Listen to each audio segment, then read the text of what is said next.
तो आज हम बात करने वाले हैं प्रेमचंद की शायद सबसे ज्यादा परेशान कर देने वाली कहानी की, कफन। देखिए, ये सिर्फ गरीबी की कहानी नहीं है। ये कहानी तो उस सवाल से टकराती है कि जब हालात किसी से उसकी इंसानियत ही छीन लें, तो आखिर में बचता क्या है।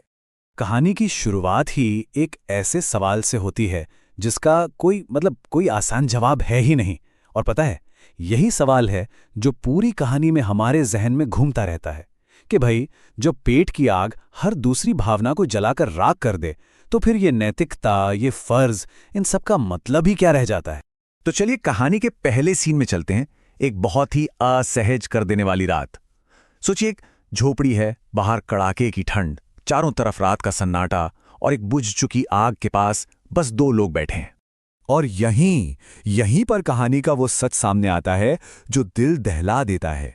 झोपड़ी के अंदर माधव की पत्नी बुधिया बच्चे को जन्म देने के दर्द से तड़प रही है, और बाहर बाहर क्या हो रहा है, उसका पति माधव और ससुर घीसू बड़े आराम से चोरी के आलू भून रहे हैं।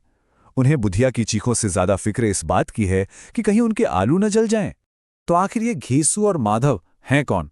ये वो बाप बेटे की जोड़ी है जो पूरे गांव में अपने आलस के लिए, कह लीजिए, बदनाम है। उनका फलसफा ना बड़ा सीधा साधा है। मेहनत करके क्या मिलेगा? कुछ नहीं। ये लोग काम पर हाथ तभी लगाते हैं जब भूख से जान निकलने वाली हो और कोई दूसरा रास्ता ना बचा हो। दुनिया इनके बारे में क्या सोचती है, क्या कहती है, इन्हें रत्ती भर भी फर्क नहीं पड़ता। अगली सुबह होती है और कहानी एक और भी ज्यादा दुखद मोड़ ले लेती है। बुधिया और उसका अजन्मा बच्चा दोनों ही नहीं बचते। और अब कहानी का फोकस घीसू माधव से हटकर समाज के पाखंड, उसके दिखावे पर आ जाता है। तो ये बाप बेटे क्या करते हैं? जोर जोर से छाती पीटने का, रोने धोने का पूरा नाटक शुरू कर देते हैं, क्योंकि वो जानते हैं, वो ये अच्छी तरह से जानते हैं कि हमारा समाज मरे हुए का सम्मान करता है, चाहे जीते जी किसी को एक टुकड़ा रोटी भी ना पूछे। बस गांव वालों की इसी दया का फायदा उठाकर वो अंतिम संस्कार के लिए पैसे बटोरने निकल पड़ते हैं। और कमाल देखिए, उनका यह नाटक काम कर जाता है, पूरी तरह से कामयाब होता है।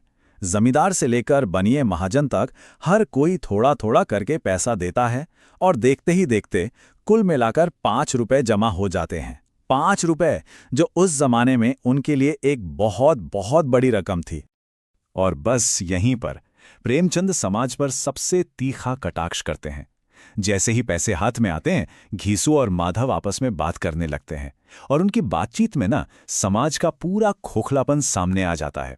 वो खुद कहते हैं, कैसा बुरा रिवाज है कि जिसे जीते जी तन ढाकने को एक छिथड़ा भी ना मिले, उसे मरने पर नया कफन चाहिए। तो अब सबसे बड़ा सवाल, कफन के पैसों का आखिर हुआ क्या?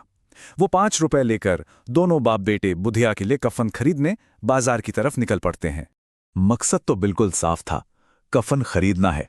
आखिर पैसे मिले ही इसी काम के लिए थे। लेकिन बाजार में इधर उधर घूमते घूमते उनकी नज़र एक शराब की दुकान पर पड़ती है। और बस यही कहानी का सबसे शॉकिंग, सबसे चौंकाने वाला मोड़ आता है। कफन खरीदने के बजाय वो दोनों मधुशाला के अंदर चले जाते हैं। और अब कहानी उस हिस्से में पहुंचती है जहां एक दावत भी है और एक अजीब सा दर्शन भी। ये वो हिस्सा है जहां घीसू और माधव अपनी भूख को, अपनी इच्छाओं को हर कर्तव्य से ऊपर रख देते हैं।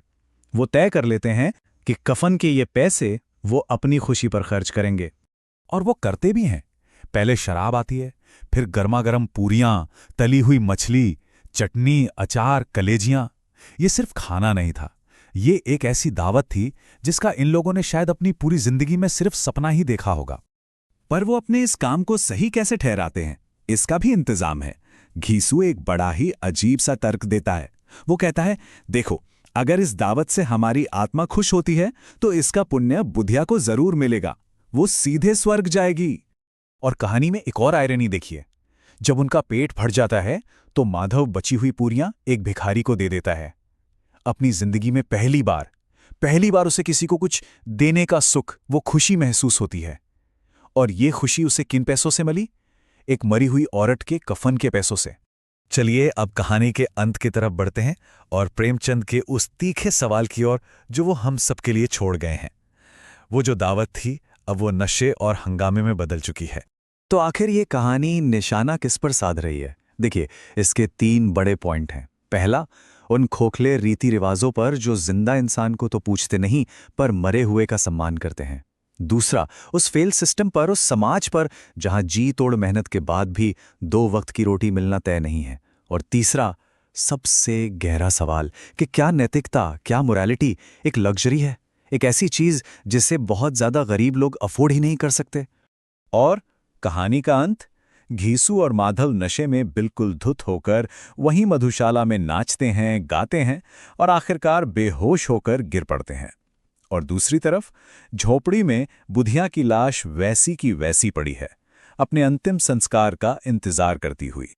और यहीं पर प्रेमचंद हमें एक बहुत मुश्किल सवाल के साथ अकेला छोड़ जाते हैं। असली गुनाहगार कौन है? क्या वो घीसू और माधव हैं, या फिर वो समाज है जिसने उन्हें इस हाल तक पहुंचा दिया, जहां भूख ने उनकी इंसानियत ही खत्म कर दी? ये एक ऐसा सवाल है जो कहानी लिखे जाने के इतने साल बाद भी आज भी उतना ही सच है और उतना ही परेशान करने वाला है।